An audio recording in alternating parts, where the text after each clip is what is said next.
I want to welcome, with those remarks, I want to welcome all of you. I'm happy to see we have a large number of participants. I think Fort Her has come in as a group, according to my able assistant from the South African Mathematics Foundation, Khotso. Um, and yes, welcome to everyone. We are now moving into session 4. Um, and without much further ado, I will get into that. But I just want to repeat a couple of things that Khotso said. One is that you must sign, or you must indicate that you have been present at the session. There is a link to follow in the chat group, which you can access. Secondly, you have to submit assignments. We've already had 3 sessions, and I think Kotso is saying that even if you have not submitted those assignments, you can still do so and go through the process, going through your center manager. And today, again, there will by next Monday. So make sure you do that. These assignments are very important to gauge what your progress is in these classes. Um, Unfortunately, we have a busy program at each of these sessions, and we don't have times for interpersonal discussion. As you can see, we've got 67 people already participating, and the number is increasing. So there'll be no opportunity to talk, except at the end of the session. You can write down some notes if you have some issues of understanding something, and I'll be very happy to actually address those concerns at the end of the session, and that is at 6:30. All right. So with those few words, we want to go straight into um,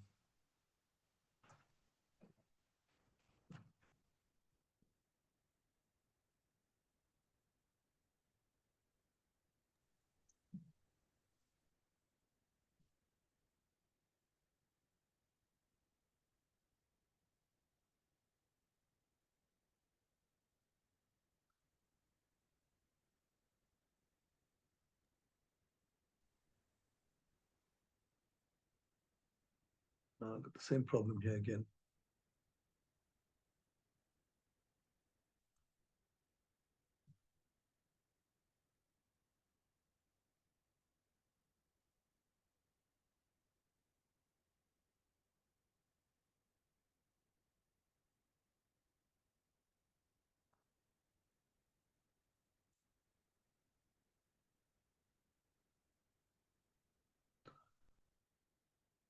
All right.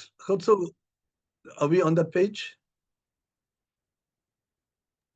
Yes, Prof. I can see the screen on my side. All right. Very good. Okay, everybody. This is the very first problem. The problem states the following: 25 points are placed inside a 6x4 rectangle. Prove that there exists at least 2 of the 25 points that are separated by a distance d, where d is at most √2.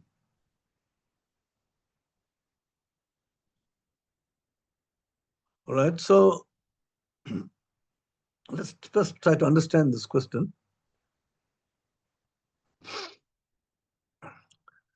We've got 25 of these dots inside this rectangle, which is 6x4.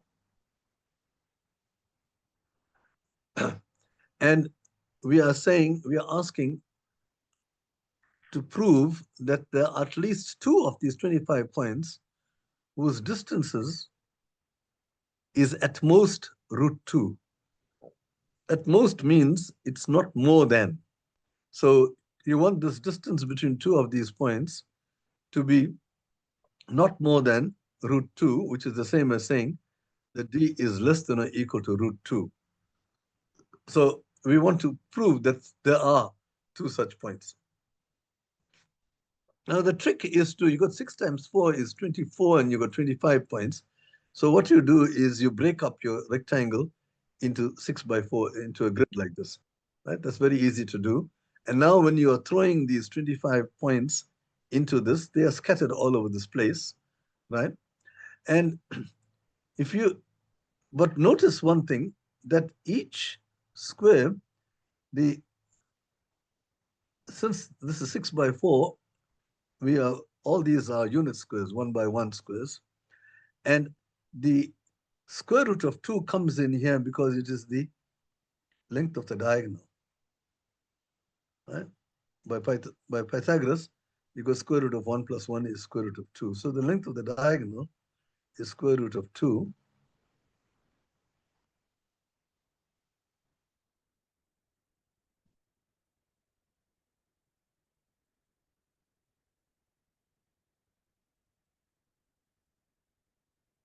Um,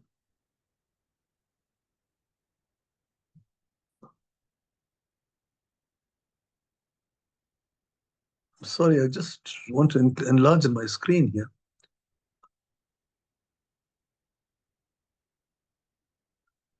Something is not right.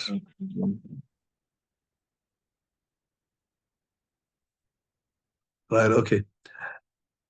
So, in other words, if I've got 2 points inside the same square, then the distance between them should be smaller than square root of 2, because this is the longest distance between any 2 points inside the square is square root of 2. If I have any 2 points, those inside the square, then the distance between them will have to be smaller than the longest distance, which is square root of 2. Okay, so the idea is to show that there is at least one of these squares has got 2 points. Now that now becomes quite easy because you've got 25 points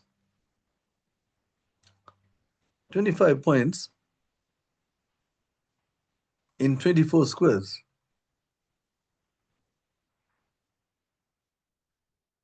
And it should be quite clear that there must be at least one square which has got more than 1 point.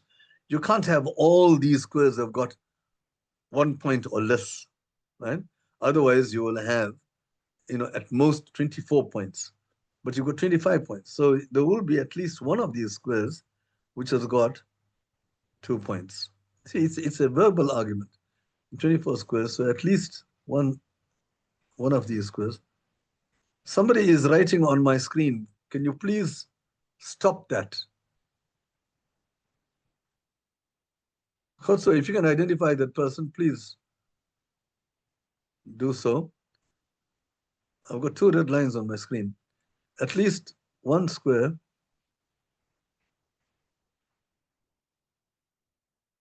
has 2 or more points.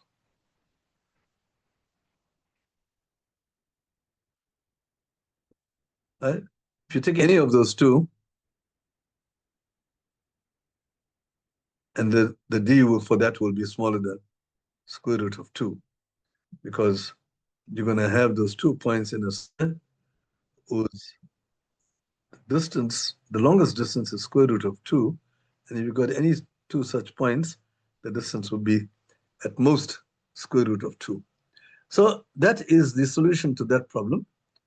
And we can now move on to the next one, which states the following. The solid shown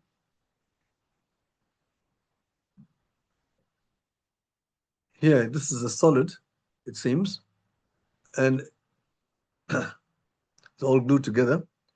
By gluing together 4 identical cubes, each with side length 1. So all these have got side length equal to 1. They're all exactly the same type of cube. What is the total surface area of the solid in square centimeters? Now, the surface area will be the outside area, right? There are some things that you can't see here on the other side. So that is really the trick. So here, we want to know what the surface area of each one of these is. Like if you look at this one, which is at the back, you've got only one face blocked. The other faces are all open. You've got 4 right round, 1, 2 underneath and the other side, plus the other one which you can't see on. So you got five of these on that one. And then here you got three. And here you got five also. And here you got five. All these ones which are sticking out have got five exposed squares. So altogether there are 15 exposed squares from those three. And the corner one has only got three exposed squares. So the answer is 18. Each one has got 1 square centimeter because they are one by one, right? So the area of each one of them is 1 square centimeter. So all we need to do is to see how many of these are exposed. All right, so that's an easy enough question. The next one is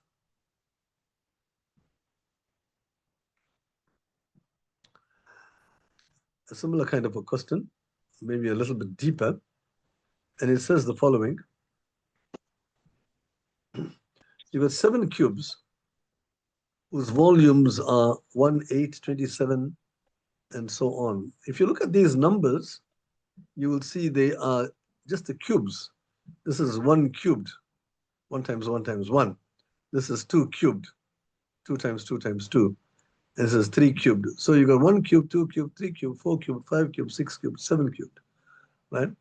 So these cubes are, the volumes are those numbers. So the volume of a cube is length times breadth times oops, sorry.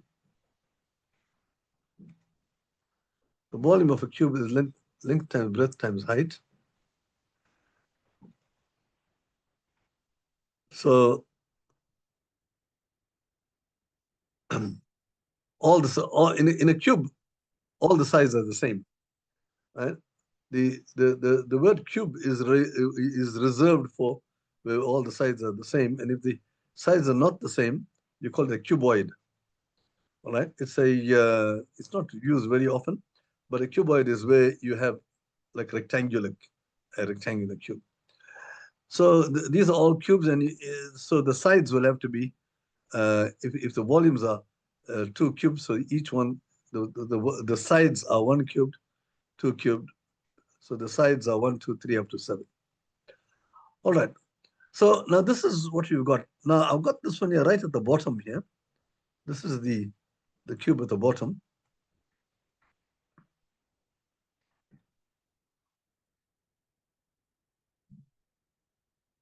It says here they are stacked vertically to form a tower. So you've got a cube at the bottom, and then you've got a next one on top of that, and in which the volumes of the cubes decrease from bottom to top.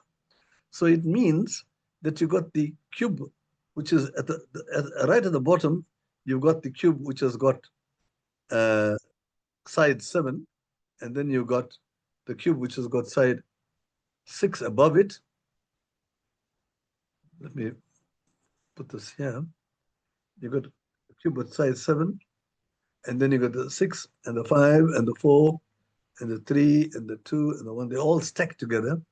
And right at the top, you have the 1 by 1 cube. Right? Underneath that, you got the 2 by 2 cube and so on. Right. So they all stack together like this. Now the question is now, except for the bottom cube, the bottom face of each cube lies completely on top of the cube below it. As you can see, the bottom face complete. There's nothing sticking out. All right. What is the total surface area? Again, the question is about the surface area uh, of the tower. This including the bottom face of the bottom cube. So the bottom cube is also open. All right. So now what is the surface area? There are lots of surfaces to take into consideration here. And we need to know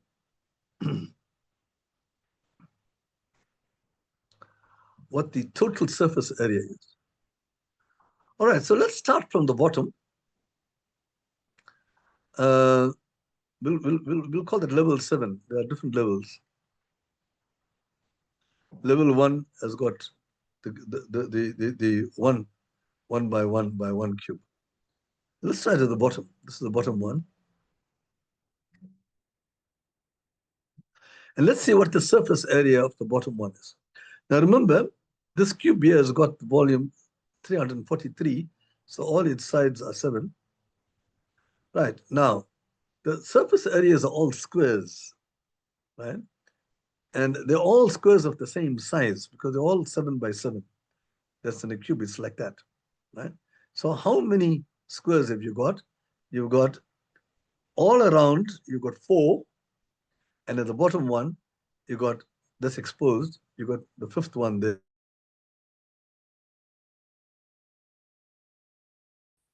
Of these rectangles or the squares, and that is times 5 times 7 squared, because that's the area of each of these sides.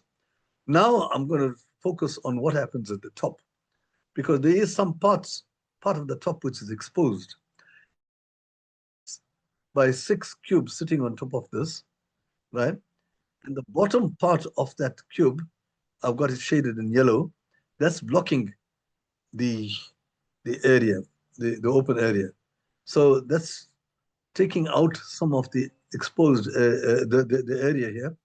And how much of is exposed? That is the surface area. This it will have to be 7 squared,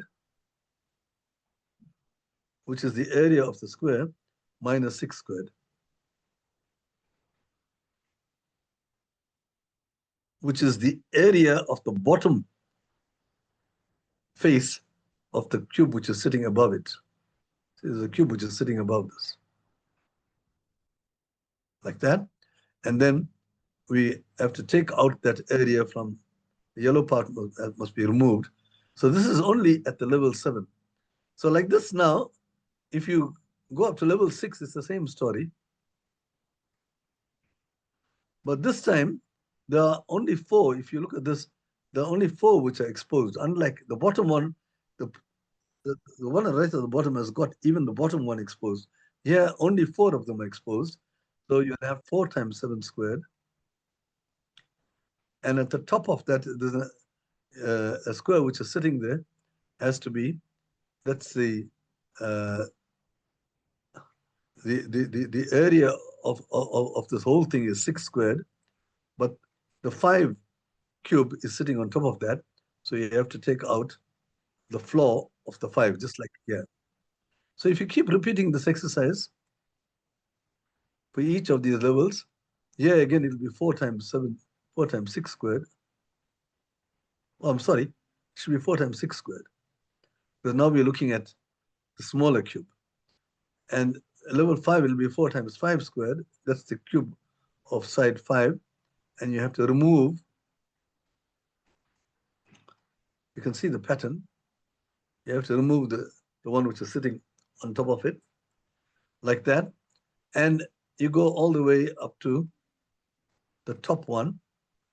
And right at the top, you have the cube of size 1. And that is sitting on top of a square, which is the top of the 2 by 2 square. So you got 2 squared. It's the top part will be 4 times 1 squared. Actually, it's 5 times 1 squared, because there are five sides which are exposed.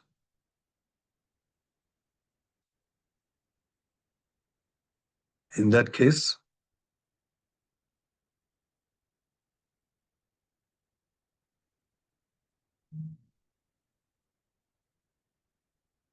and then you'll have to take away the last one, which is 2 squared minus 1 squared. Okay, so now we have to add all these areas. I'm not going to do this.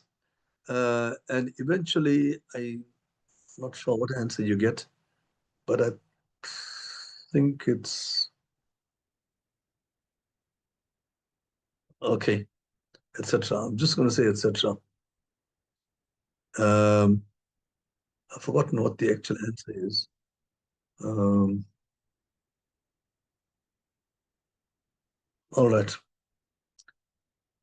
I don't want to go through this exercise to work out each one of them. Like here, You can simplify your working considerably by taking 7 squared plus 6 squared plus 5 squared, go all the way up to 2 squared, and then subtract all these things. So you can see those will cancel, those will cancel, those will cancel. So in the end, you just get 7 squared minus 1 squared. So that part can be simplified considerably. And then you simply have to add up all these numbers. And there's, uh,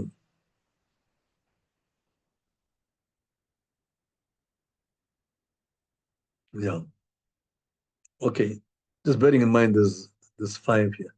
It's really 4 times 1 squared plus 1. So if you put all the 4's together, you'll have to uh, add these numbers. All right, let's just go down to the next one. We wouldn't waste any further time on that problem because it's solved.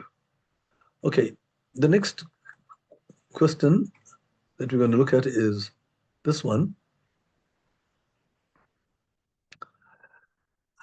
Here it says we've got a sporting club. It's got 100 members. Um, of these 100 members, 44 play soccer, 45 play cricket, 50 play rugby, and so on. So you've got a lot of numbers here which are all being thrown at us. We don't know what to do with them. It's too complicated. But this is a very good example of where you can draw a diagram, which is called a Venn diagram,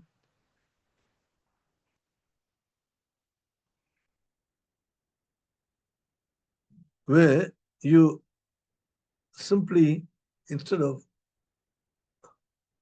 talking about drawing a club here, we just have a large square to say these are all the members. This is a full collection of members in the square outside. And then each group of people, you got soccer is one sport, rugby is another sport, and cricket. So those are the only 3 sports which are involved here. So we'll say, okay, all the soccer players are inside that one, all the rugby players are inside that one, and all the cricket players are in that one, which means that each part here can be described. Like for instance, if I take any, and this consists of people, each one. So any person inside here, right, is in the soccer group as well as the rugby group. So this fellow plays soccer and rugby. All these are the soccer and the rugby people. Likewise, here, anybody here is playing rugby, is in that group, is also in that group. So here you've got the cricket and the rugby group and so on. The ones outside here, these guys, they only play one sport, right? While here, inside here, these people play all 3 sports because this part here is inside soccer, rugby, and cricket. It's a portion of that. So now you got these outside ones play one sport, this other 3 play 2 sports, and this guy plays only 3 sports. All right, now let's analyze this. They say of these, there are 100 members altogether. So there are 100 altogether. 44 play soccer, 45 play cricket. So in the soccer group, you got 44 altogether in the soccer group. And in the rugby group, you got 50 altogether. And 9 play rugby and uh, yeah, 50 play rugby and 40, 45 play cricket. So this is you got 45 altogether in the soccer group. Now it is said that uh, 50 play, yeah, you got 44, 45, 50. 8 play soccer and cricket. Soccer and cricket, so there are 8 here. Right? As I went through that one. 9 play rugby and cricket. Rugby and cricket, there are 9 people seated here. And then you got 7 play soccer and rugby. So there are 7 here. All right. So now the more is said here. Say 5 play neither soccer, cricket, nor rugby. So there are The five people who are not anywhere in this, so there are five outside. They play none of them. Okay. So the question is, how many members play rugby only? In other words, the people who play rugby only are the people here, right? So how many are there? It's quite an interesting problem. So how does one go around doing this? Well, the starting point is you have there's an unknown here. Um, Sorry, I rubbed out seven here. I think seven people play soccer and rugby. All right. Yeah. Um, we have to let x be equal to one of the unknowns. So the best place to start is here, because suppose we let x be the number of people who play all three sports. And I put that into the diagram, right? Okay, now if you got that, then now you can see there's three together gives you 15 plus x. And you got all together, you got 44. So what is in this slot there? It'll be 44 minus 15 plus x. And when you work that out, you get 44 minus 15 is 29 minus x. So you got 29 minus x here. Okay? Because altogether, this 44 and these three give you 15 plus x. So you will have 29 minus x. In that, that's a number who plays soccer only. Now, likewise, I can see quickly that this is going to be 28 minus x. And this question mark is, which we need to calculate, but we can work it out in terms of x. You got 50 here. So it's 50. You got 16 plus x. So 50 minus 16 is 34 minus x. So now you got everything in terms of x. But you do know that altogether you got 100 people. So that helps a great deal, because if you add up all the numbers which you've got here, you are going to get 100.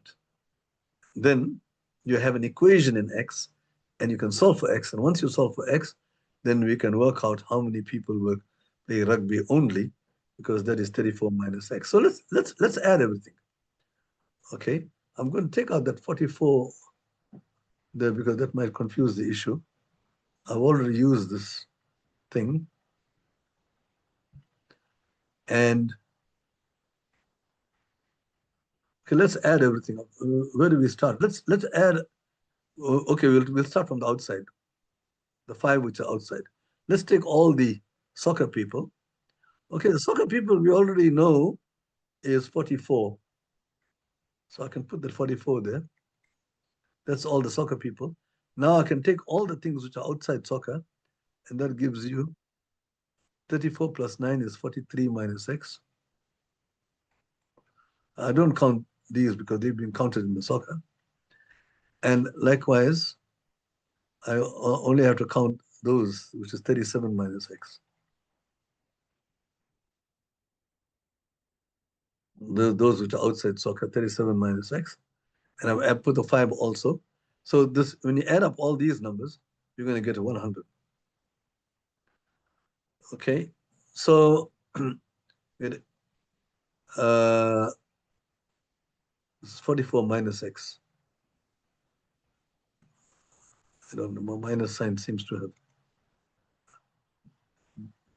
just disappeared here somewhere. So this is minus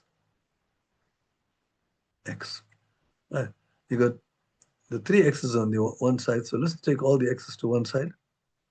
And the other numbers is 5 plus 44, 49, 92, 120, 49, 92, 129.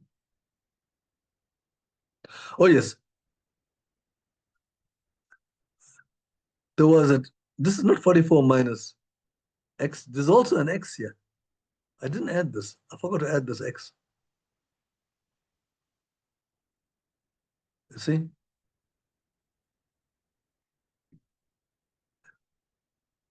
I added 29 plus 7 plus 8. I put 44 minus X, but I must include that part there as well. So it's actually, uh,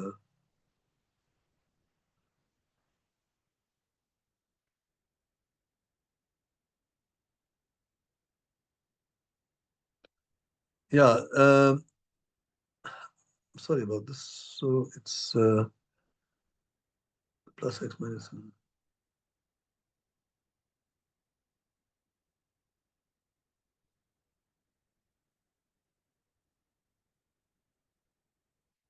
All right, so somewhere along I've got an error here.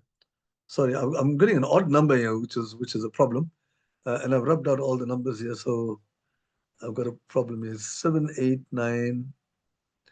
Um, okay, you had 34 plus 9 is 43, 50, right? And you got 17, 45. Yeah, that's 45. And there's 36, 44, right? So we've got all these numbers, all right? But I think when I wrote down the equation, something went wrong. Um, I must apologize for this thing again.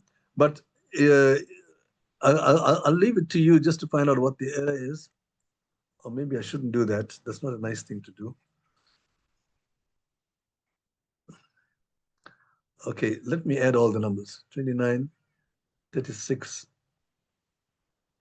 70, 78, 87, 115, and 120. So actually you have X is equal to 60. I've done this thing mentally, which is much better.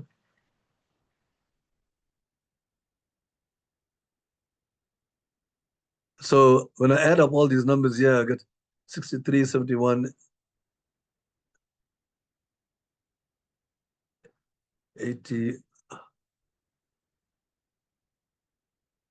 29, 37, 44, 78, 87, 115, 120. So I got 120 on one side and I got 2x on the other side. So I got X is equal to 60. So therefore, 20,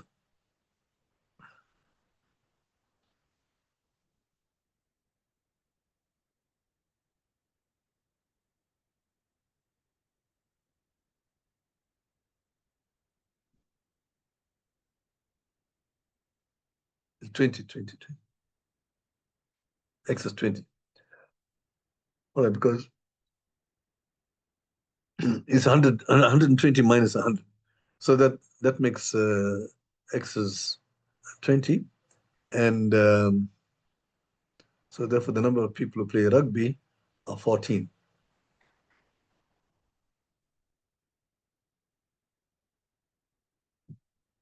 34 minus 20. Just 14. Okay, look, I've just reduced this thing here to a simple calculation and I'm struggling with it. I'm sorry with that. Um, but basically, this is the scheme that we are working with. So let's get on to the next problem.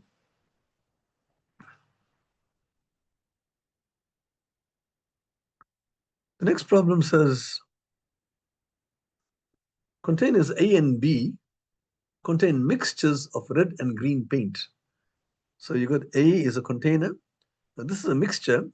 I've kind of separated the green and the red out. Um, you got red and green. And then don't worry about the numbers in between here. We'll come to that. In fact, we should really remove the remove that completely. I'm going to redo it. So you got red and green paints in the first container.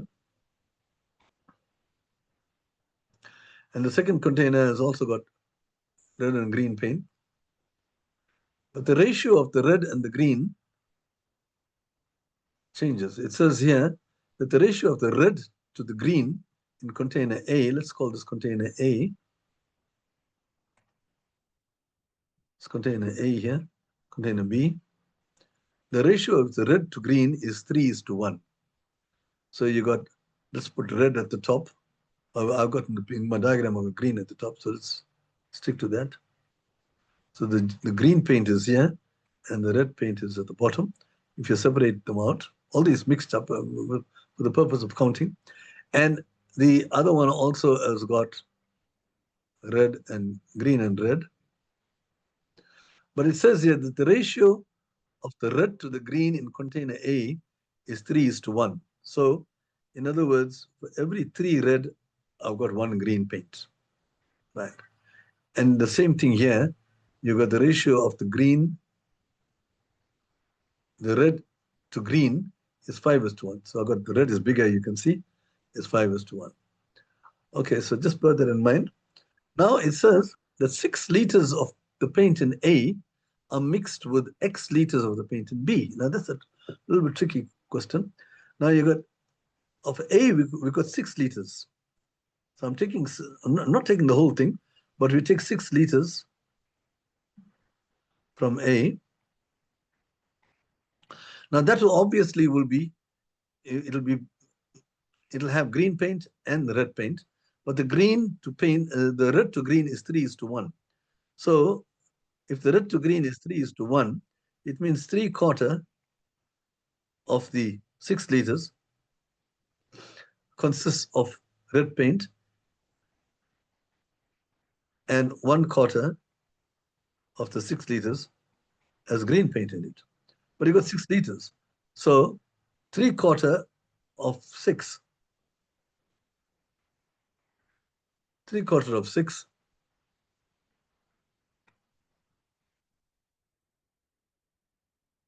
is 4.5, 18/4. And that's where you got this 4.5 coming in this diagram. And it's 1/4 of green. So 1/4 of 6 is 1.5. Now these are the 6 liters here of the paint from A. And now you got X liters from the paint from B. And there the ratio is 5:1. So 1/6 of that will be green of the X. That's how you got X over 6 here. So what you've got at the top there is X over 6. I can't see it very quickly. And the red, you got, the ratio is 5:1. So 5/6 of the X will be red.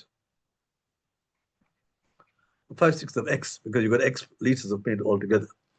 So now the question is, once these things are mixed, you get the ratio of the red to green in the resulting mixture is 4:1. So what happens is that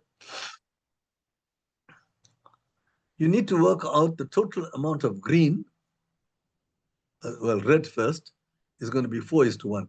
So the total amount of red in this mixture is 4.5, that's red here, plus 5x over 6. That's the total amount of red in the mixture. And the total amount of green in the mixture is 1.5 plus x over 6. So if you want to work out the ratio of the two, it's just the amount of red over the amount of green, and that is 4/1. So the ratio of the red to green is 4:1. Or if you're like, you can say this is 4 times that, okay, which is the same thing. All right, so we have an equation here. That's a nice thing here is that we have an equation which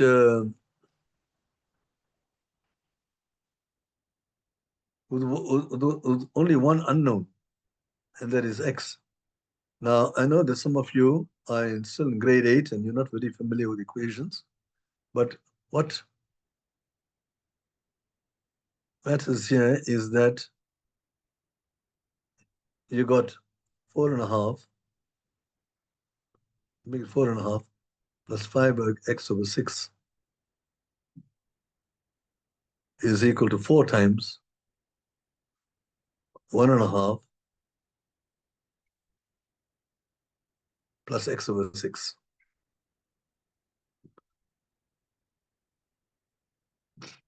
All right? Now 4 times 1.5 is 6. And 4 times x over 6 is 4x over 6. And here you got 4.5 plus 5x over 6. Okay, so we can bring all the x's to one side. 5x over 6 minus 4x over 6 is equal to 6 minus 4.5. So when you bring the x's to one side, when this goes across the equal sign, the sign changes. And here I've got 6, and the 4.5 comes on this side, so the sign changes. 5x minus 4x over 6 is x over 6, and 6 minus 4.5 is 1.5. So x is equal to 6 times 1.5, which is 9. And that is really the question. What is the value of x? So the idea is to get an equation involving x using the information that was given, and uh, that required a good understanding of ratios and proportion. Okay, bearing in mind that if you go 3:1, then this occupies 3/4. 3 plus 1 is 4. 3/4, and this is 1/4, right? And here it's 5 plus 1 is 6, 5/6, and 1/6. So that way you can get the whole thing equal to 1, and 1 is 5 times the other. All right, so that allows me to finish that problem. And now let's get on to the next question,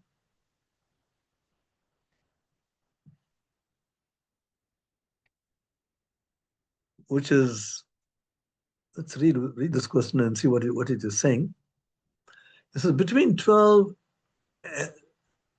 o'clock and 1 o'clock. 1300 is 1 o'clock. Somebody is writing on my screen again. Kotso, if you identify the person, please remove him immediately.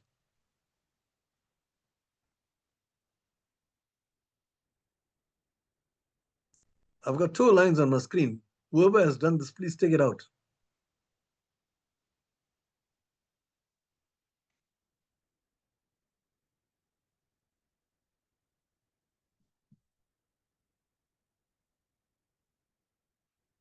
I don't know whether I can take it out.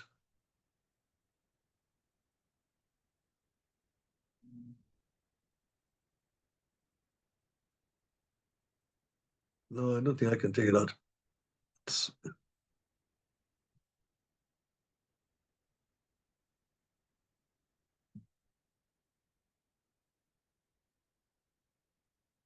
See, somebody else started. This is really incredible. I don't know why there are such disobedient people here. Kotso, can you come in, please?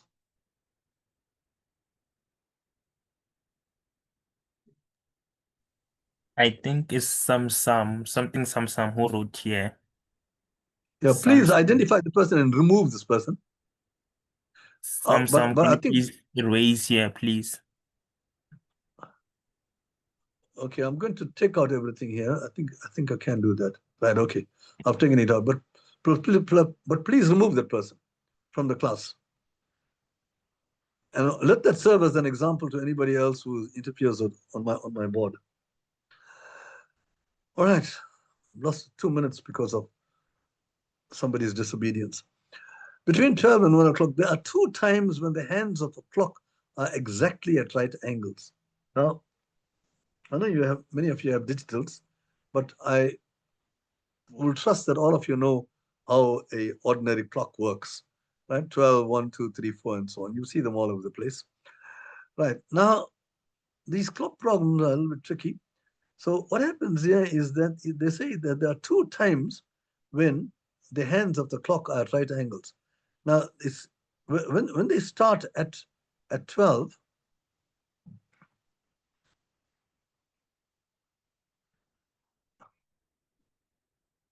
both the lines are on each other. At 12 o'clock, the minute hand and the hour hand are on each other. Just to separate them, They look like this, right? Then as the minute hand moves, the hour hand also moves. But the hour hand moves very much slower than the minute hand.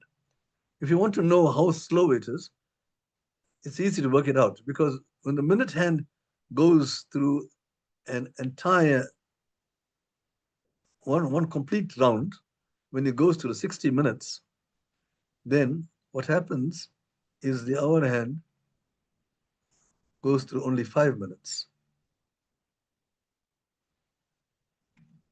So that says that when the minute hand, oh God.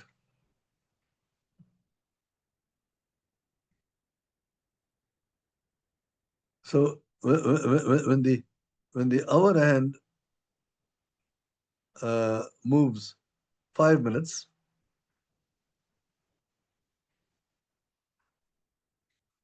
it comes to 1 o'clock. The minute hand has traveled 60 minutes. So the minute hand travels 12 times faster than the hour hand. That's a very important fact. The minute hand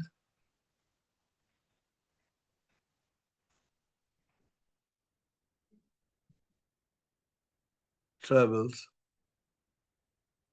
12 times faster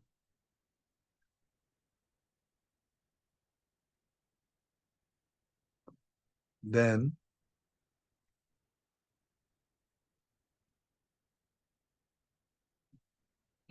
the hour hand.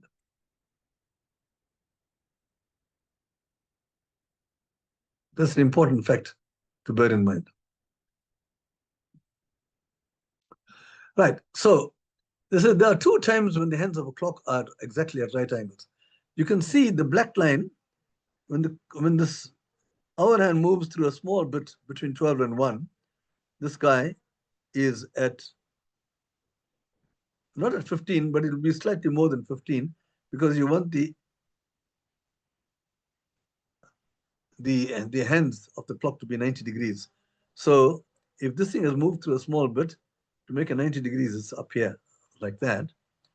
And you can see 90 degrees is really 15 minutes, right? As you can well imagine. So if this is X minutes here, if this is X minutes past 12,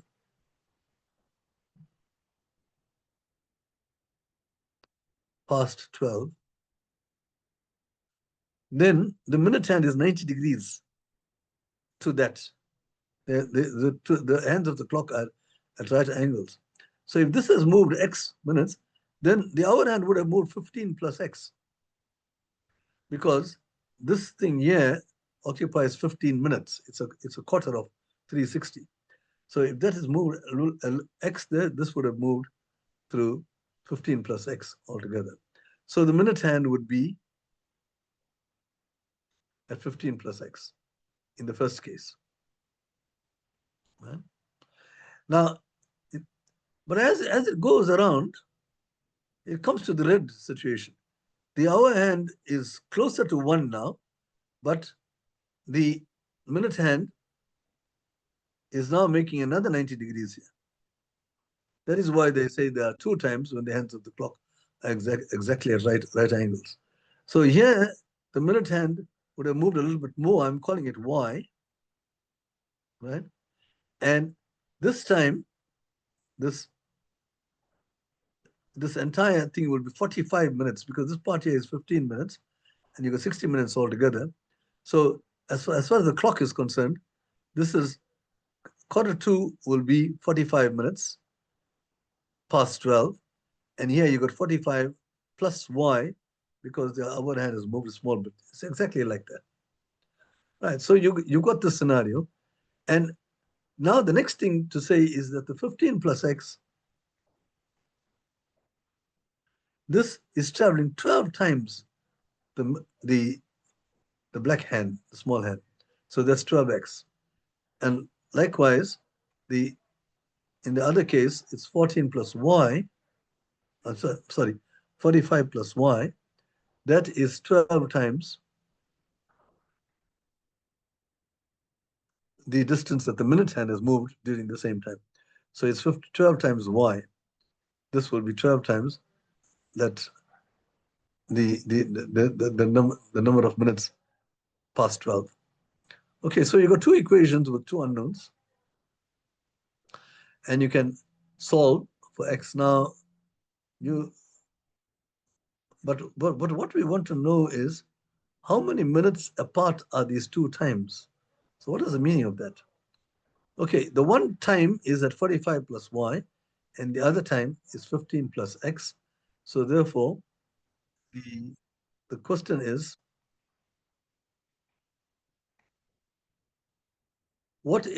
how many minutes apart are these two times? It will be 45 plus y minus 15 plus x. Sorry, it's 45 plus y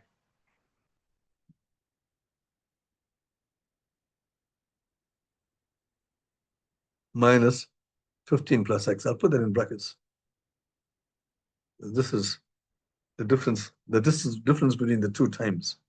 And then when you simplify this, you get 45 plus y, the minus sign in front of the bracket, the minus 15 minus x, and everything changes sign here because there's a minus sign in front. And 45 minus 15 is 30 plus y minus x. So we need to know what is 30 plus y minus x. Okay, so from here now you can bring the x's to one side. You got 15 equals 11x, 12x minus x, and here you got 45 equals 12y minus y, which is 11y. Now that's nice because you've got 11x and 11y. So if you subtract that way, you're going to get 11 into y minus x here. It's 11y minus 11x. And that is exactly what you're looking for. And 45 minus 15 is 30. So y minus x is actually equal to 30 over 11, which is 2 and 8/11. Right? Y minus x is 30 divided by 11. 11 goes into 32 times, remainder 8. So that is y minus x. So this is actually 30 plus 2 and 8/11. So it's 32 and 8/11. So that is the number of minutes between these two times, which is the answer. Okay, so these problems are usually quite hard, but hopefully whatever I said here now, I hope you understand that we just work with the minutes and you realize that the one is 12 times the other, and that will give you the desired equations. All right, so that takes care of this problem, and we can get on to the next problem.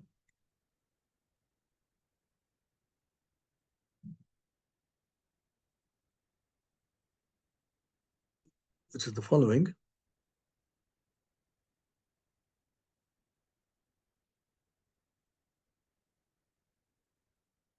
I think it's this. Yeah. So it's this problem here. So let's have a look at this. The diagram shows a cuboid. Oh, okay. So in other words, this is not a cube.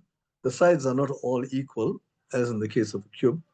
So it's what you call a rectangular. The big name for this is a rectangular prism. Right? It's a cuboid with height A, B, and C. So you can see the height.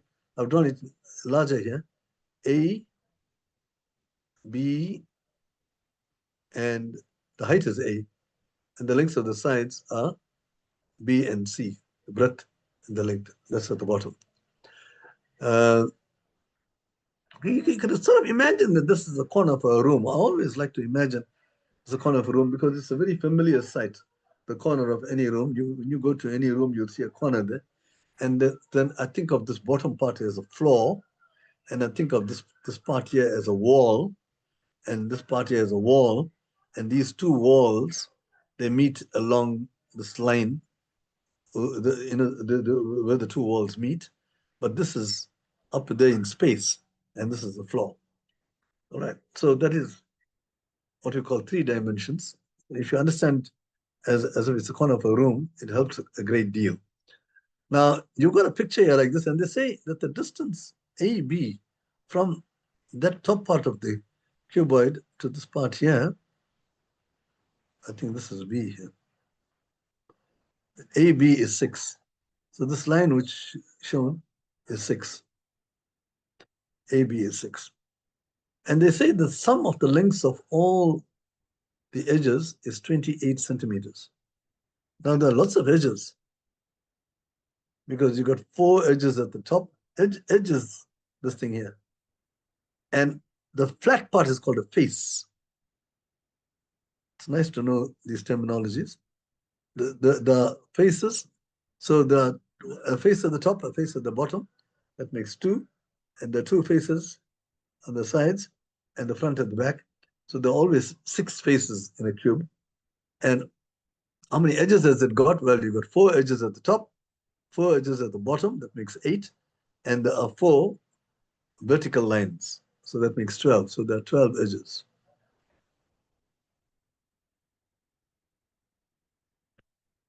All right. So the sum of all these 12 numbers is 28. So let's look at that first. Okay, so you got these 12 numbers, the sum of it is 28. We know what the sides are. The sides are A, B, and C. So we should be able to write down, get an equation involving A, B, and C. Well, you can see A, you've got 4 A's because these are all the vertical ones. 4A. And as far as B is concerned, there's B. You got 4 B's also. That, and the one there, and one at the back. So it's 4B, and likewise 4C. That gives you the 12 edges, right? And the sum of these 12 edges, they say here the sum of the lengths of all the edges is 28, which means you got an equation. You divide by 4, and you get A plus B plus C is 7. Right? Now, they also tell you that AB is 6. Now, this is an interesting case. AB is 6. Now, there is actually a right angle triangle here. And that is this one here. If you can see the diagram, AC is vertical. It's where these 2 walls meet. And this is on the floor. And if you go to a corner of a room and if you draw a line on the floor, you will see that this line is perpendicular to the vertical line. That's why I got 90 degrees here. See? So this, where the 2 walls meet is always perpendicular to every line on the floor which meets it. So this is a perpendicular line here. Right. Now we've got that this part here is 6. So you got Pythagoras now. Right. What does Pythagoras say? Pythagoras says that AB squared, which is 6 squared, is equal to AC squared plus CB squared. AC squared plus CB squared. Now AC is a small a. AC is small a. But CB, now you have to look at what's happening here. The CB is this line on the floor, and you can see that these 2 are perpendicular here. Right? Because you got a rectangle on the floor. So, and this becomes the diagonal of the rectangle. So the CB squared is the hypotenuse of this triangle here. Although it doesn't look like a right angle triangle, because you can't draw these easily in three dimensions, what you call 3 dimensions. So it's on the floor, but there's a right angle triangle on the floor nonetheless. So BC squared is B squared plus C squared, because that is the square of the hypotenuse, and these are the 2 adjacent sides. So you got A squared plus B squared plus C squared is 36. Right, you got 3 unknowns here, so that makes the problem a little bit complicated. It says find the total surface area of the block. Oh, no, that's quite something. Well, we've got the surface area is the faces. There are 6 faces, as we said earlier on. So let's look at the front face. The front face, you got A and you got B. So that's the front face. And that area is exactly the same as the back face. So those two gives you 2AB. Likewise, this face here, you got the height is A, but this part here is C, as you can see. That's C. So this face here, the area of this rectangle is AC, but this is the same as the rectangle opposite it, this one here. Okay, so that takes care of 4. And the only thing that is left is the top and the bottom. And the bottom face, as you can see, it's quite clear. It's BC. This is a rectangle. And at the top, it will also be. So you got 2 BC. So the question is to calculate this, because they want you to calculate the total surface area of the block, which is this, the area of all the faces. All right, so this is it's not an easy problem because it involves a you got A plus B plus C, you got A squared plus B squared plus C squared. You know those, but you don't know what this is. This is twice into AB plus AC plus BC.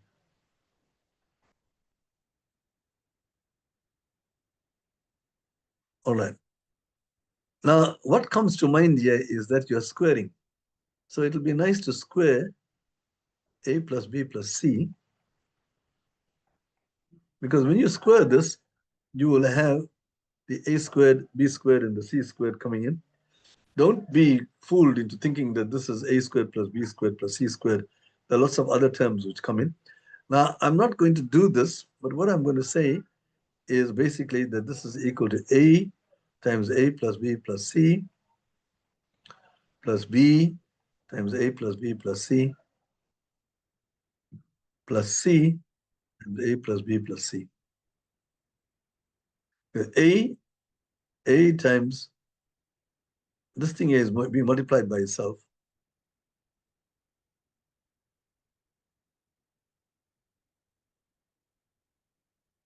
So it's that times this whole thing plus that times the whole thing. And when you expand this, you can put all the, and you put them together, this is what you're going to get. A squared plus B squared plus C squared after rearranging plus 2AB plus 2AC plus 2BC. You got 6 terms here. You got 3. Some of them merge. AC occurs twice. So in the end, you only got 6 answers. And you got 49 on this side. So in the end, you got 49 on this side. A squared plus B squared plus C squared is 36. So that is equal to 36 plus, and this part here is, interestingly, what you're looking for. So this is the area. This is the area that you're looking for, or the surface area, right? Because we just saw that the surface area is that, and this whole blob here is the surface area. So you got 36 plus the surface area is 49. So the area that we are is must be 13. The 13 added to 36 gives you 49. So that's the answer to that question. All right. It's not an easy question because it involves 3 unknowns and we only got 2 equations. And equations are not very easy, but I hope you see the thinking behind this. We've got A plus B plus C, and you've got A squared plus B squared plus C squared. So how do you link these two? The best thing to do is to square it, because when you square it, you're going to get these numbers here. So that's what I did. Square it, simplify it, and lo and behold, those numbers come out, and the rest of it is exactly what we're looking for. So that solves that problem. All right, so the next problem that we are going to look at is the following. Yeah, again, it's a kind of a 3-dimensional problem. It says a rectangular based pyramid. Now, a pyramid, there are different types of pyramids, but this pyramid here has got the base is rectangle. If the base is a square, it then becomes a cone. I'm sorry, if it's circle, it becomes a cone. A pyramid becomes a cone when the base is a circle. But otherwise, it look like the pyramid of Giza, like the usual pyramids. They've got rectangular bases. Sometimes you could even have a triangular base, you know, a triangular base. Oh, I keep doing this. If you got a triangular base, then you got a pyramid like this. Sorry, very bad diagram. But it looks something like that. And that's called a tetrahedron. So it's a rather big name, where you got a triangular base and it has only got four faces, the three at the top and one at the bottom. Well, in this case here, you got a rectangular pyramid and there is an ant which is at the on the floor. Oh, these sides are given. BC is 8. I'm going to put 8 here. AB is 12. I'll put 12 here. And PC is 15. So you got this vertical one. Again, this is your wall and floor problem. Uh, so you got an ant crawls from the center of base. There's a base. That's the floor, in other words. It crawls from here, from the center of this,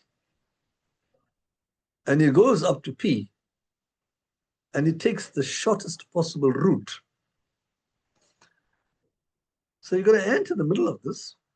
It's going to go up to that, and it's going to go there as fast as possible. And what is the route that it must take? Now, this is a tricky problem because your intuition will tell you that maybe I should go up to this corner here and climb up. But it turns out that that is wrong. That is not the shortest possible route. See? To actually answer this problem, we have to make use of the fact that the shortest route between 2 points is a straight line. But the ant can't go into travel in a straight line in space now, because this is the corner of a room. The ant can't go from here and jump to that corner there in space. It has to be travel along the faces. And the nice way to do it is here. See? What we do is we take the floor, this is your floor, it's 8 by 12. You can see I got 12 here and I got 8 here. That's the floor. And we take this wall here where P is and we flatten it out. We make it flat so that it's adjacent to this floor. And take the whole floor and drop it down onto the floor. And what happens now is that these two are 90 degrees here. 90 degrees, 90 degrees, and these two 90 degrees will merge here, like that. And you will see that you've got a right angle triangle there. And now everything is on the floor. So the shortest distance will be from the middle of this floor to that, and traveling along faces, it'll have to be the straight line. See, but the straight line, you can't see it very clearly here because the straight line actually goes like this, like the way we are doing here. It goes sideways. It goes like that, and then it goes up there like that. So that is the pathway that we've got here. When I flatten it out, it looks like this. I hope you understand that. Okay, now, so the question is now, what is the length of PD? That is the shortest distance. So we translate the problem here onto the ground.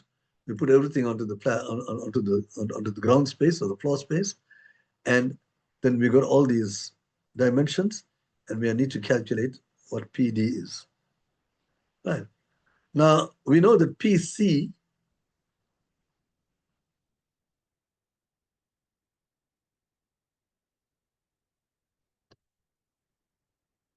yeah. So what you know is that this is 12 floor, and DC is also 12, the opposite sides of a rectangle.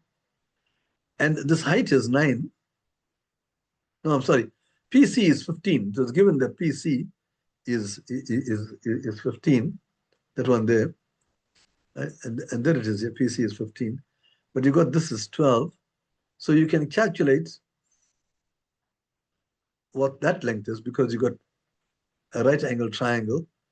This one here is a right angle triangle. This side 15, 12, and what is that? When you use Pythagoras, you will get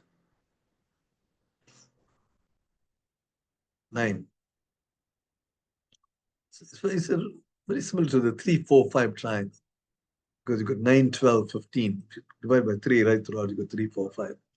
So this is the 4 and this is the 5, so it will be 3 times 3. Okay, so once we got that, then this is the middle, and this whole thing is 8, as we see here. So if it's the middle, that means this part here is 4, right? And if in the middle, this whole thing is 6 here, this part is 12 at least. So in the middle, it'll be 6. So you got a new right angle triangle. POP is hypotenuse, and this side here is 13, because 9 plus 4, and this side here is 6. So you got a right angle triangle whose sides are 13 and 6. So Pythagoras kicks in, and you got 13 squared plus 6 squared, which is 205. So PD is squared is 205, so PD is the square root of 205. So that is the solution to this problem. You have to imagine this thing here in 3 dimensions. I know you are young people. This trying to visualize this is even a problem for adults. I must tell you that. But hopefully, I hope you understood what I was saying. If you're looking for the shortest distance between these 2 points, you have to flatten that wall and join the point P to this point O with a straight line. Because a straight line is the shortest distance between 2 points. And you have to flatten the wall. And when you flatten the wall, you will get this kind of a situation. And from there, you can solve the problem. All right, so that takes care of that problem. The next problem is this one.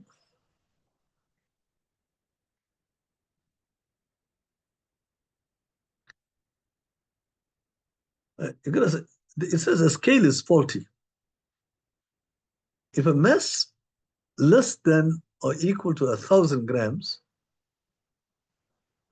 if an item that is measured, the scale is accurate. So whenever you put something less than 1,000, like 500 or something, the scale will read 500, right? But then it goes on to say, but if an item's mass is larger than 1,000, the scale gives a random mass. It refuses to measure it. If you put 1,500, then it'll give you 3,100 or something like that. Gives you a wrong answer, right? So you can't rely on the figures in masses which are more than 1,000 grams. Okay. Now Jeff has 5 weights, right? And he is calling these weights A, B, C, D, and E. These are the weights. A, B, C, D, and E are the weights. And what he does is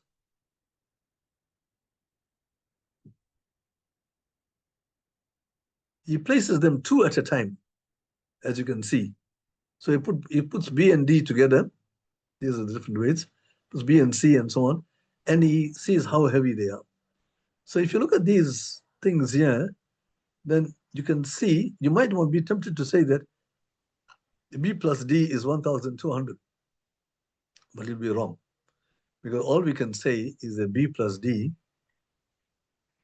this is wrong. It's more, it gives you an answer which is more than 1,000, which means that B plus D was greater than 1,000 in the first instance, right? So it gives the answer 1,200, which need not be accurate. The only thing you can say is that B plus D is greater than 1,000. But as far as the next one is concerned, B plus C, if you take these 2 weights and add them, 900 will be accurate. The same with A plus E. It's less than 1,000. And we'll put B plus E here also. But C plus E is greater than 1,000 because you got 2,100, some random weight which the scale gives. It goes berserk. Right, so if you take these 5 things here, you can get 5 equations, or 2 of which are inequalities. Right. So that looks like a difficult problem. So 5 unknowns. Now, then he says, which weight is the heaviest? All right, now you have to sort of use logic to figure out, make conclusions from these. Now, at first glance, I can see immediately A plus E is 700 and B plus E is 800. So that immediately tells me that B is greater than A.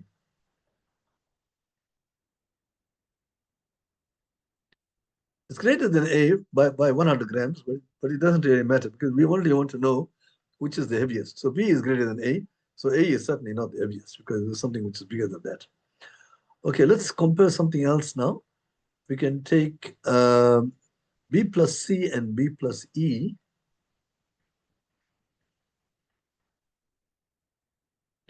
B plus C is 900 and B plus E is 800.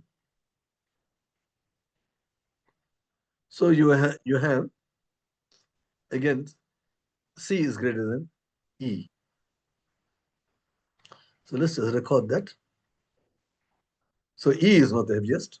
A is not the heaviest. Okay, we still need to get there. Now, you've got B plus D is greater than 1,000, but B plus C is 900, right? So that immediately tells you that B plus D is greater than B plus C.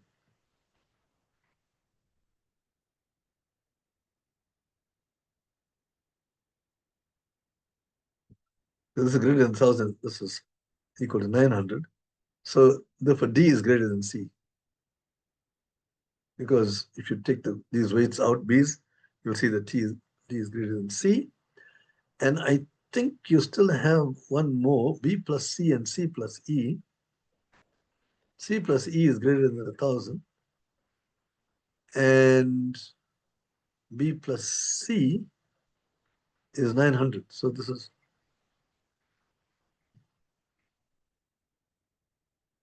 so that is 1,000. I'm purposely choosing this because the C is also here. So that makes E to be greater than B.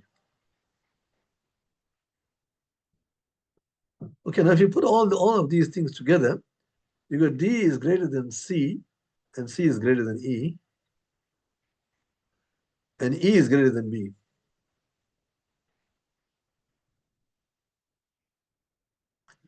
E is greater than B, and B is greater than A.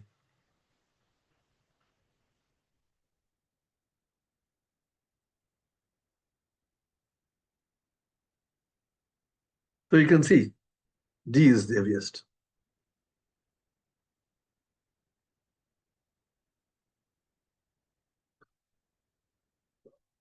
Okay.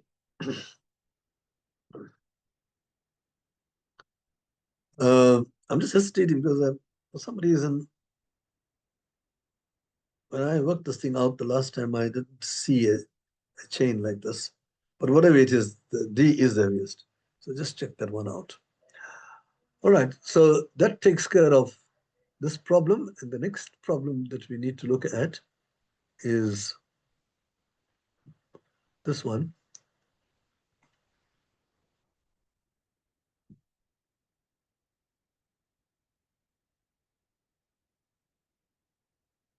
Oh, this happens to be the last problem, which is very nice. Or maybe not the last one. Um, Now you got a multiplication sum here. ABC times D is a 3-digit number times a 2-digit number, right? And it says here that the numbers 5, positive integers 5 to 9 are, replace these digits here. So these digits are 5, 6, 7, 8, 9. Okay, there are 5 of them. So these 5 numbers will be here and with no repeats. Okay, right. Now, we have to put these numbers such that the resulting product will be the greatest. So how do you put these numbers in here so that you're going to get a product to be as large as possible? Right, now this requires a lot of logic.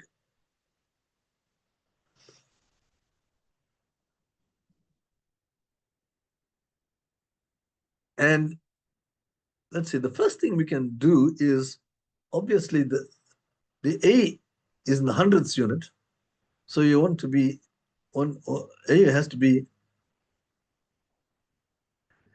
must be the largest, and D is in the tens unit. So A and D must be the top two.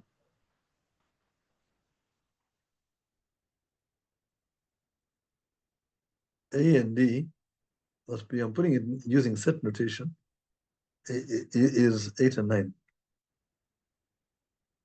Okay, so A could be 8 and D could be 9.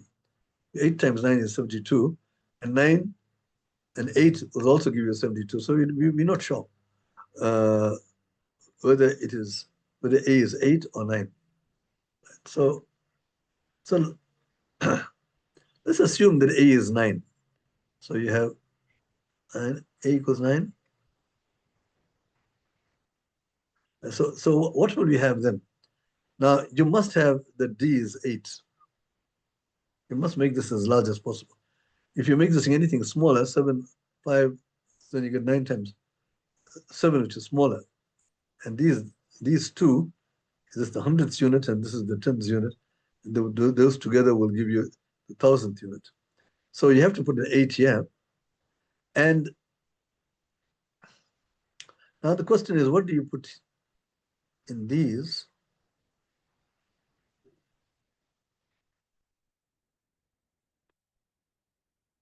All right. Well, evidently, in the tens unit, you have to put the number which is as large as possible. So you put a 7 there. Right? And now these two together, we don't know. So you only got 5 and 6.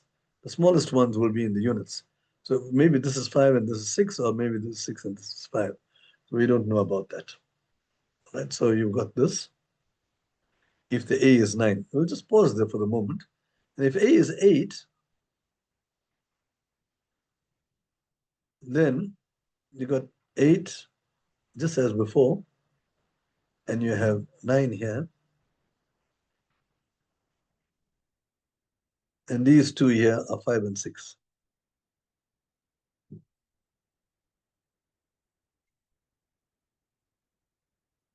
So now, when you multiply these numbers out together, the question is now, which is the larger?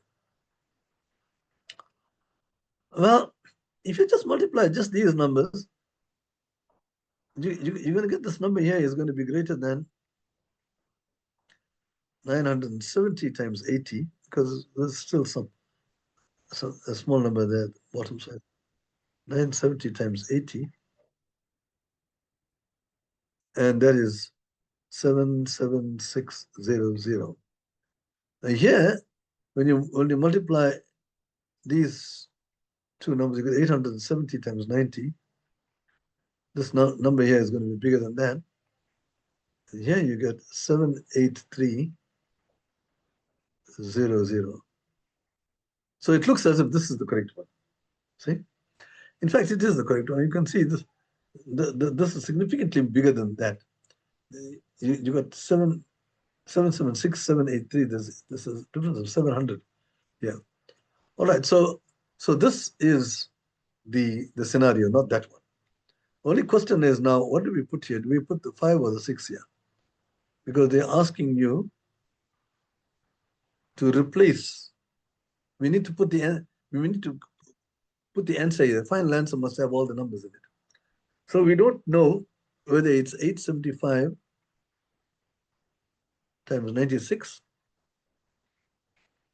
or 876 times 95. Well, this is easy enough to multiply. Maybe, maybe you can just multiply those two and see which is bigger. And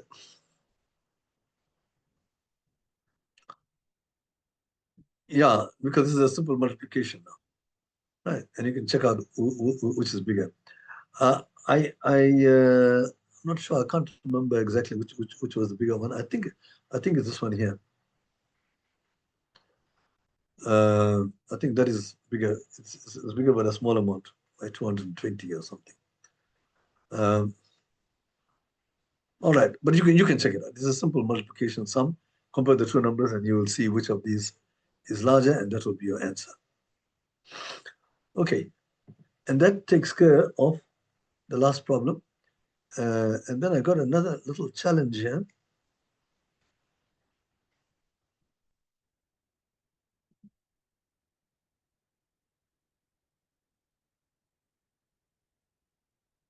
I said, here is a trick that you can try with your maths group, challenging them to repeat it for you. Uh,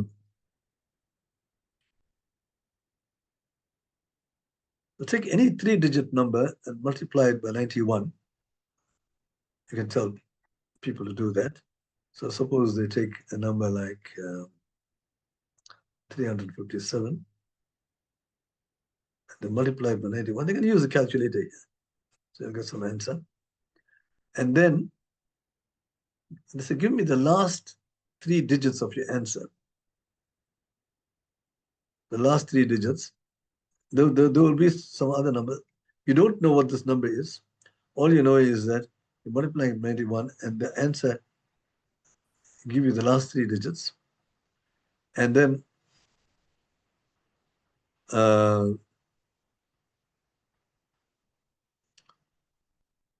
and if you just give me the last three digits, like for instance, if they took the number 497,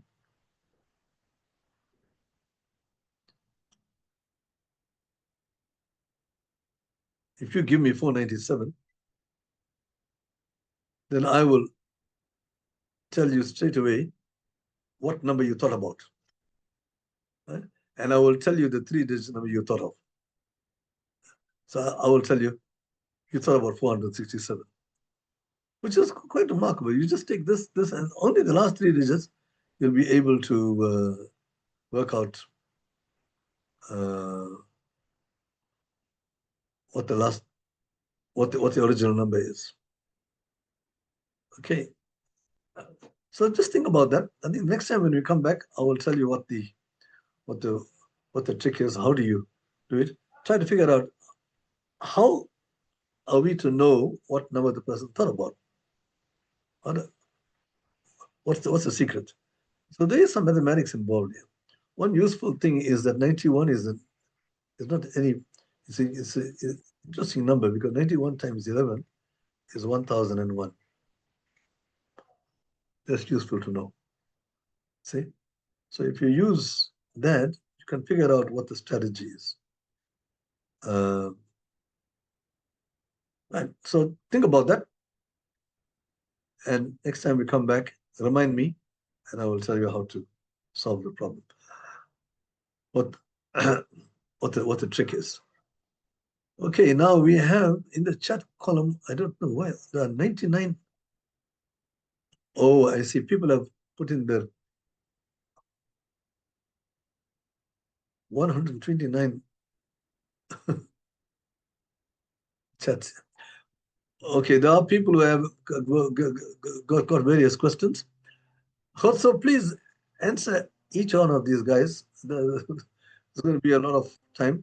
So you'll see some of these people are saying they didn't get assignment 3. All right, so maybe what you can do also to save yourself work is send all the assignments 1, 2, and 3, all 3 to everybody, or to the center managers again, and just remind the center managers to send all 3 assignments to all their learners. Just send it, and then after that they will have no excuses. So some people didn't get assignment. Like Lefa didn't get any of the assignments 1 to 3. and I don't know why. But the uh, so you write to the center managers and tell them they didn't get the assignments. All right, that will take care of that. Are there any questions? Is there anything that somehow anybody didn't understand? I'm going to open up the screen here. Right, you can either unmute yourself or you can raise your hand. Uh, and I might be able to see it, but I got too many names. Might not be able to see all the hands. Oh, no, I think I will be able to.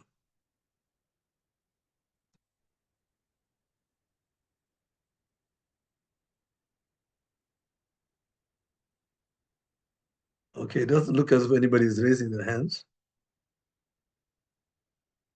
So that means that nobody is asking any questions, which means that you all understood all the solutions. There's All a right, question. yes, Hello, we there's have a a question. question from Finish, Gabello. so? Says Gabello says he don't understand the Venn diagram. Oh, the ground one. Which number is that? Yeah, I'm not too Oh, sure okay, which we don't number. have a number. Just the ground one. Yeah, Okay, Venn is that diagram is.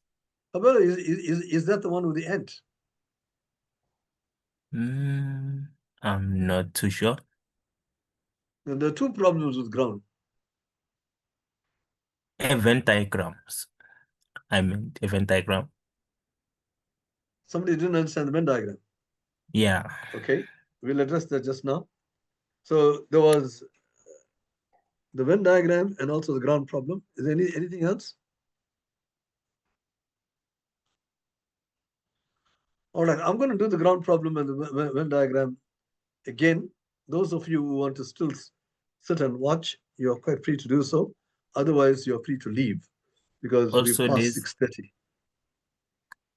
or But make sure most of them you, I can most of them I can just see they have confusion about the kangaroo that they are going to write tomorrow. I just wanted to clarify something to them that yes, tomorrow there's a kangaroo. Every learner who's on Siyanqoba program will be writing a kangaroo tomorrow online, which is going to be open from 3 o'clock up until 6 o'clock. Every learner supposed to get an email. Every learner has an email with a token for tomorrow's test. If you didn't receive any email from us, we know what might be the problem. Don't panic. You will receive your email about the kangaroo because it might happen that you you registered late. Then if you have registered late for Siyanqoba classes, yes, we need to generate the token so that we can create a test for you. Also, the kangaroo test for grade 8 to grade 12 is 120, which you are supposed to write for 1 hour. Yes, like it's interesting, a multiple choice question. You just choose the correct answer. Please don't use a calculator. We know that there's no one who's going to invigilate you. Uh, like we trust you. You can make it. Don't use a calculator on those. Don't use a mathematical instrument on that test. Just be yourself. Be calm. You have already done this in Siyanqoba program because I can see some questions they are related. Go and practice more. You'll be fine. okay, so what happens if people don't have an email? Uh, if you don't have an email, yes, we still have those learners. I think probably 30 learners, they didn't receive an email about those, but we still want to generate the tokens. Therefore, they're going to write their test on Friday. They won't write tomorrow, but Friday. They're going to get their So, email tomorrow. Then they will be able to write the test on Friday. all right, How many so questions does the test have? Okay. How many questions does the test have tomorrow? Some 24 questions. They differ. Some questions they have 3 marks, 3 points, some 4 points, some 5 points. Yeah. But the Thank you, total sir. mark is 120. Yeah. Thank you, sir. Okay. I'm getting some questions here. Kelsey, you're saying my school isn't an option for institution on the attendance link? Okay, so you got, I think that's come from St. Mary's. How do you deal with St. Mary's? Uh, No, So, I'm not from St. Mary's anymore. I used to go there, but I don't go there anymore. which province are you in? Are you from, sorry? I'm in KZN, like Durban. Yeah, choose St. Mary's also. It's your center. It's Oh, not a school, okay. but it's your center, yes. Oh, okay. Thank you. Okay.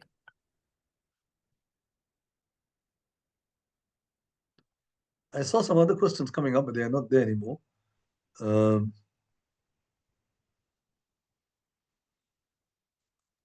Yes, Makoka, you can unmute yourself. All right, let me Yeba. just go to Cabello is saying he doesn't understand the Venn diagram, and Okay. somebody else also didn't understand the Venn diagram, and somebody says he didn't understand slide 8. I don't know what that is, or number 9. Okay, look, I don't have too much of time because I've got another meeting at. Oh, okay, no, I have the meeting at 8 o'clock. Okay, that's not a problem. So let's just go through this. I'm going to do now number 8 and number 9 and the Venn diagram.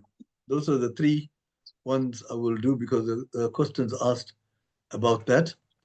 Let me do So that. regarding the kangaroo test tomorrow, is it gonna cover all the topics that we have done for the past 3 sessions? Look, I will answer that. What we are doing here is not a preparation for any particular test. We are doing problems which are random problems, and the with competition problems, you don't prepare for a competition. You only go there and you use techniques which we suggest, and we might not even suggest a technique. You have to use your own intuition to solve those problems. These are not preparation for a test. You have to go there and look at a problem and try to solve it using whatever you know and maybe some of the things that we have learned. All right, because there are thousands of questions that people can ask in the competition. Okay. All right, so let me just go to the Venn diagram. I think people were a little bit confused about that, the Venn diagram one. Do we write the kangaroo test on school? Where is the kangaroo test going to be written, Khotso?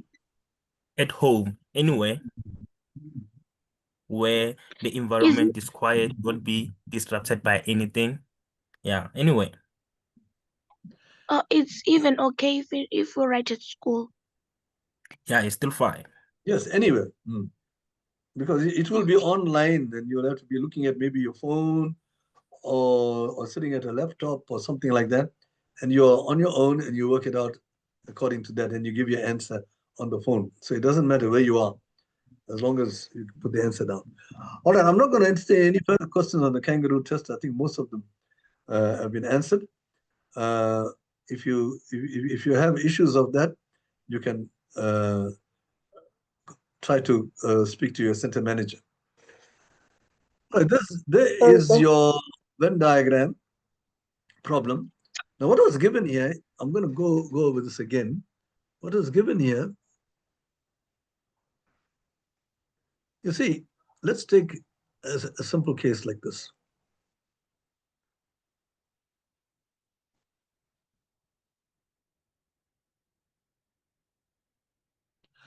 Right, suppose you got 2 sets.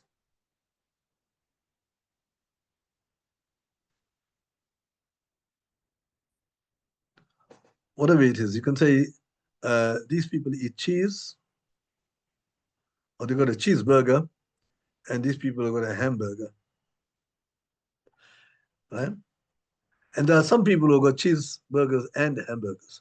So all these in this circle are cheeseburgers. Everybody. This guy, this guy, this guy, this guy, this guy. Right? Not this one, because that's outside the circle. Right. Here, all these people in the circle are all hamburger people. So all these guys here are hamburger people, right? Not those, because those are outside the hamburger circle. Right. So you can see these people here are cheeseburger and hamburger people, right? So this is a Venn diagram with only two circles in it.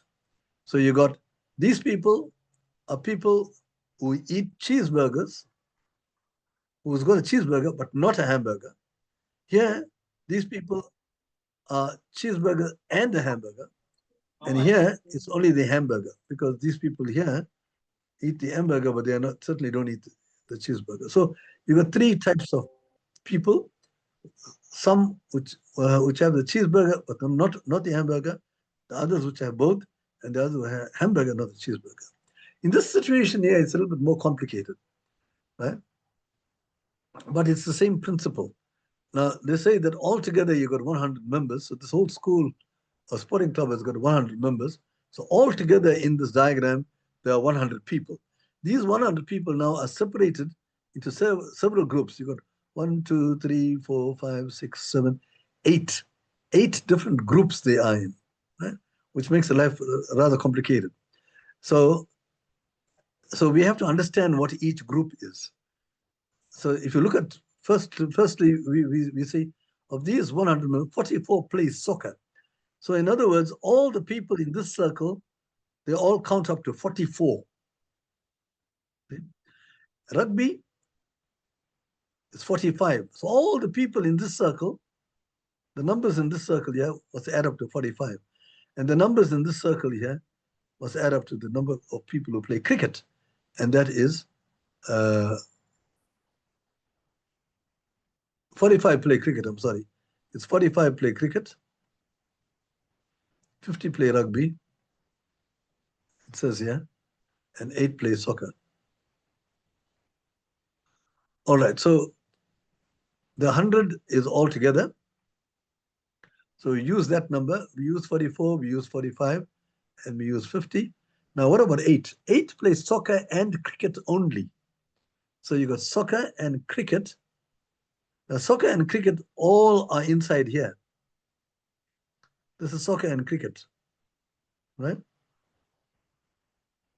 This is soccer, this is cricket. All soccer and cricket are inside here. But some of these people here inside this play rugby as well, but it says only. So we have to take all these people, but you have to eliminate the rugby out from that. So what you have here is these are the people we are talking about who play soccer and cricket only. It's here, see? And there are 8 of them.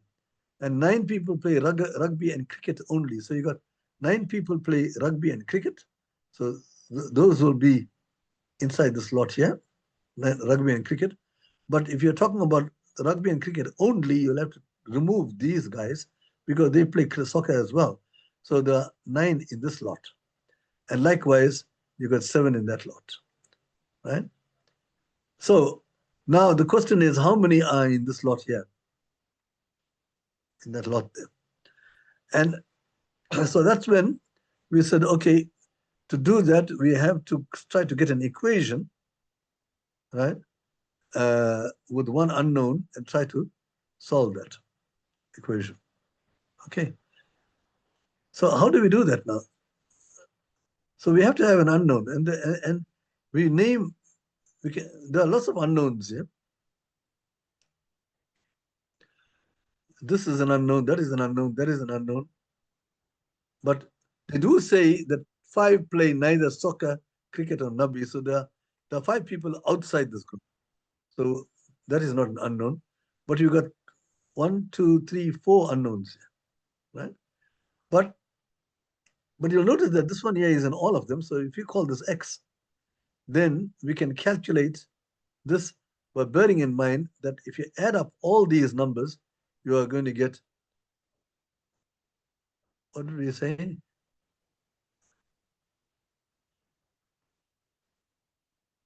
"44 play soccer." Right, so all these numbers will add up to 44. All right, so you don't know what this is. Okay, let's just call it question mark. And the question mark plus 7 plus X plus 8 That gives you all the people who play soccer, and we know that that is 44. Because the number of people who play soccer is 44. So this question mark now is equal to 44. Take the 7 to the other side, take the 8 to the other side, take the x to the other side, and you got 44 minus 7 minus 8, and you get 29 minus x. If you remember, I just wrote down 29 minus x. Maybe that wasn't, I wasn't being very further because I did that very quickly. But now I've explained it nicely. So this is 29 minus x. So you do the same thing here. You try to work out how many there are here. And you do the same thing here. You try to work out how many here. And I worked it out quickly, mentally, and I got 34 minus x here. And here, I got 28 minus x. If you do it like the way I did it, you will see this is what you're going to get. Now, you've got every part has been now filled. There are no unknowns. But x is only one known, only unknown. But you know altogether there are 100 people. So if you count every part here, the outside people, here, you are going to get 100 altogether.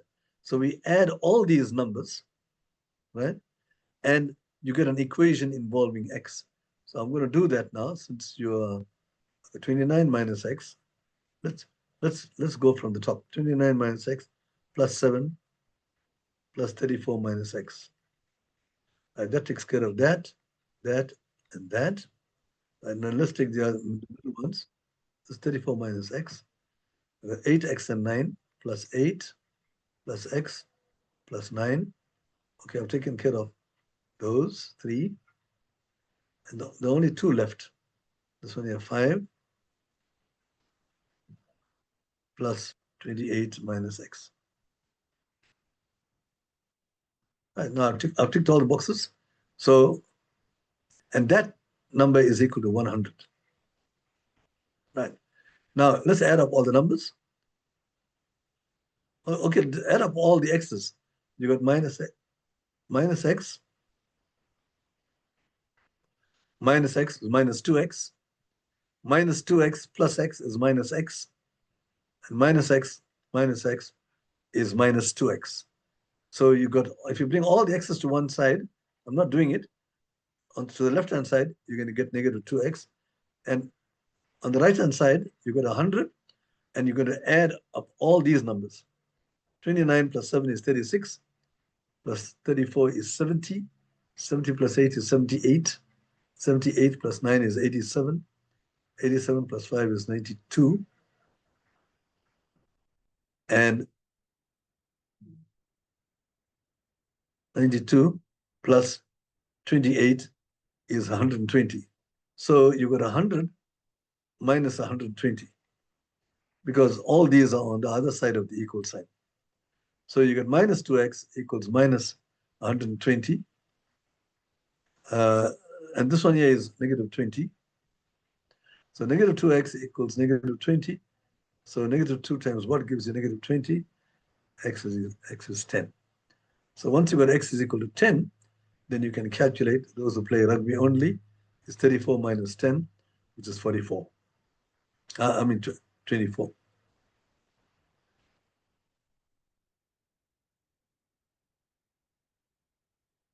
I think I said the answer is 14, so I was wrong there. It's actually negative 2x equals negative 20. X equals 10, not 20. All right. So, but that is the crux of this. This is how you do this problem. Okay, I hope those who said that they didn't understand this problem get a better understanding of this now, because I explained this thing in detail. The other question that was raised was question 8 and 9. So let me just see, I don't know what these numbers are.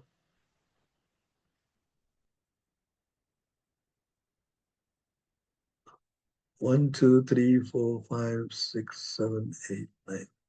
So 8 and 9. So these two. So both of them involve the corner of a room problem. As I said, they are quite difficult. But let's just go over that again.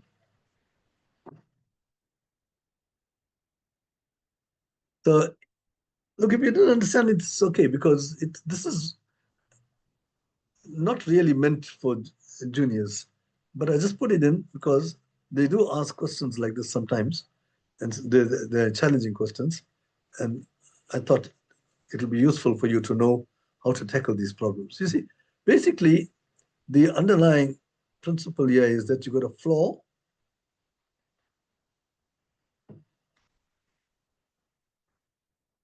You got a floor. Now imagine if you got a floor. And imagine I put a broomstick here and make the stick stand like that. Right? Okay. Sorry. Let's do this again. That'll be a little bit neat here. So you got a vertical thing, and you've got the broomstick is standing vertically on this floor, right? Which looks like that. Now, what is this? What is the meaning of this?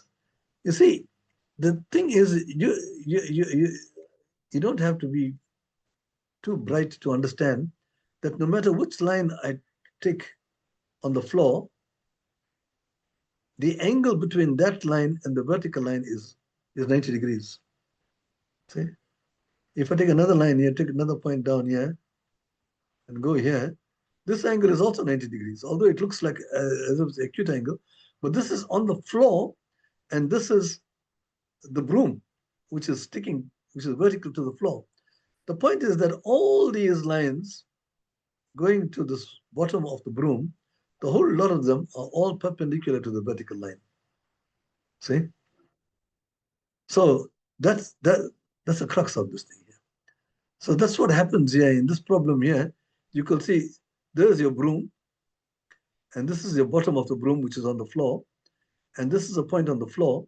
So when you join this line will be perpendicular to this. See? Which makes this triangle ACB a right angle triangle. And when you got a right angle triangle, you can use Pythagoras to create an equation. So this was a particularly difficult problem. Maybe I was very unfair in putting it. But whatever the case may be, they say that this length here is 6. This one here. And you got a right angle triangle. So in a right angle triangle, the square of the hypotenuse is that squared plus that squared. And ultimately, I had 2 equations.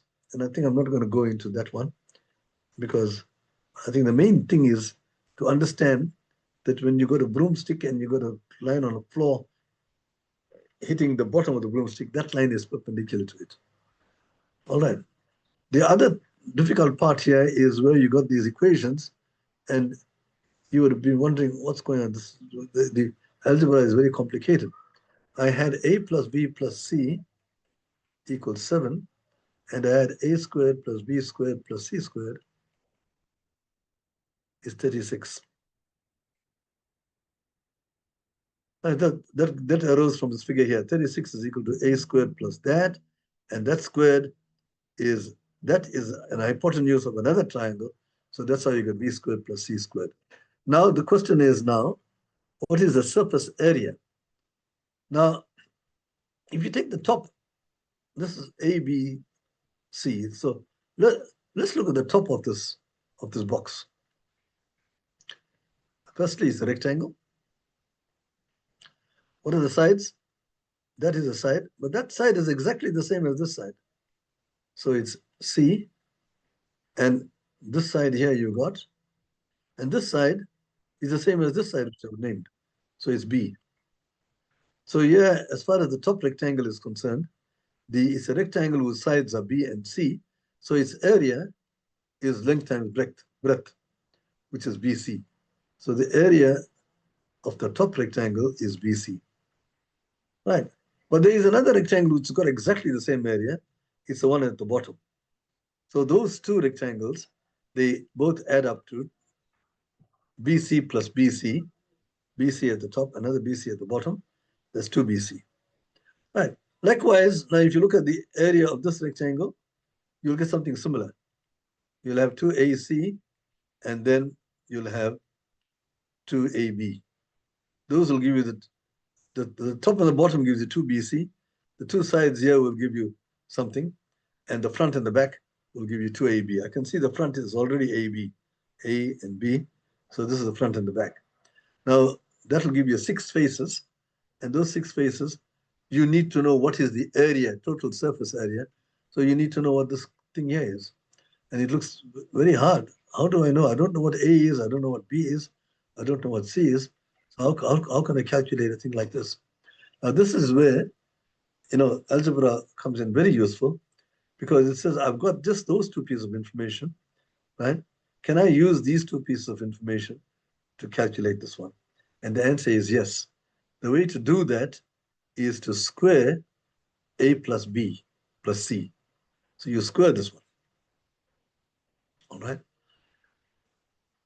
So I need to calculate 2BC plus 2AC plus 2AB. I need to calculate that one. I don't know A, I don't know B, I don't know C. So how do I calculate that? Okay, so the way to do that is, as I mentioned, you square A plus B all squared.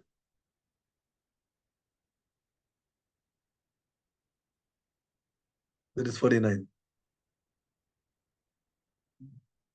And A plus B all squared is A plus B plus C times A plus B plus C. Right? Now I'll have to work this out. So that's what we can do here.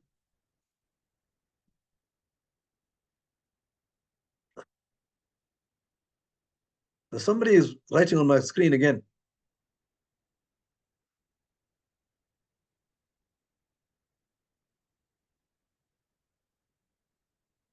Can you please remove that, whatever you have written? I can't remove it. I'm right in the middle of a problem.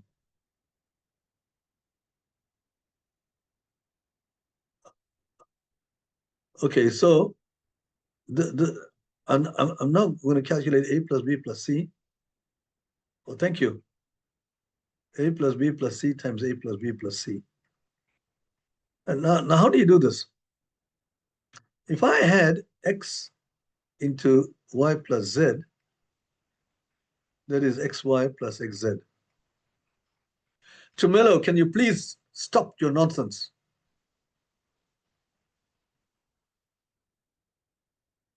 X into Y plus Z is XY plus XZ. Likewise, if I had X plus Y, X into Y plus Z plus W, you'll have XY plus XZ plus XW. So here now, you can think of this as X.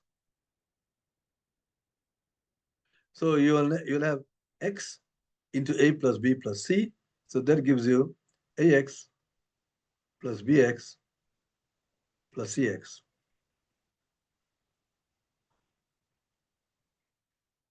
Okay.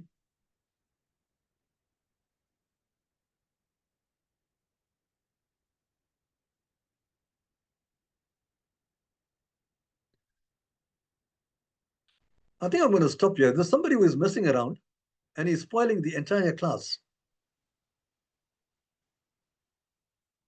Can you please take your red line off the board and stop writing on the screen?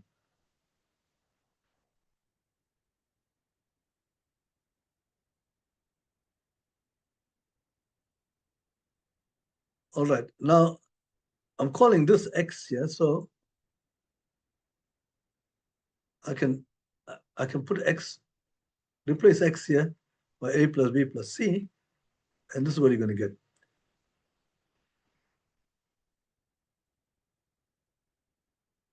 Because I'm calling A plus B plus C, I'm calling it X. All right, now let's expand this.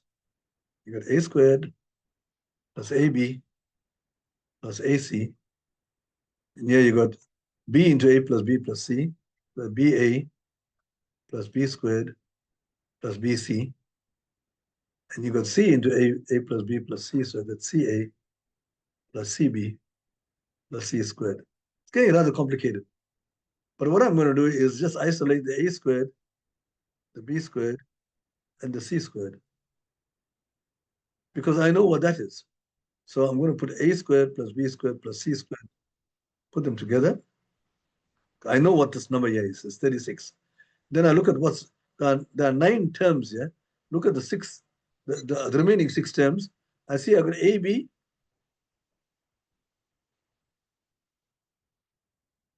plus AB again. See those two. So that gives you 2AB. Right? Now you also got BC, there's BC, plus CB. BC plus BC, CB is, again, BC is the same as CB. So you get 2BC. And the only survivors are AC plus CA, and that's 2AC. Now that's taken care of all the 9 terms, right? Now we had A plus B plus C. This number here is 49. We said this earlier on. So we've now got that 49 on the left-hand side.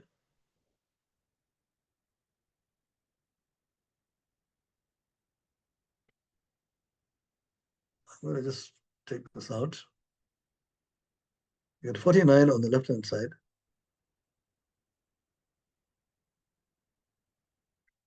Is equal to all this stuff here. So you got A squared plus B squared plus C squared, which is, we know this, it's 36. And then what's left? You got these 3 terms, plus 2AB, plus 2BC, plus 2AC. But that's exactly what you're looking for. You see, this is your surface area.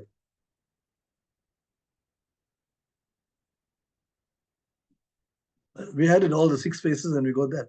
So this part here is a surface area that we're looking for.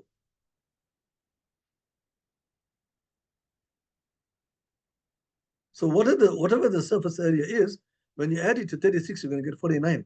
So that thing must be 13, you see. It's a rather deep problem, but it's a very interesting problem. It's because it looks as if you can't solve the problem, but yet you can. Because the key thing here is, why do you square?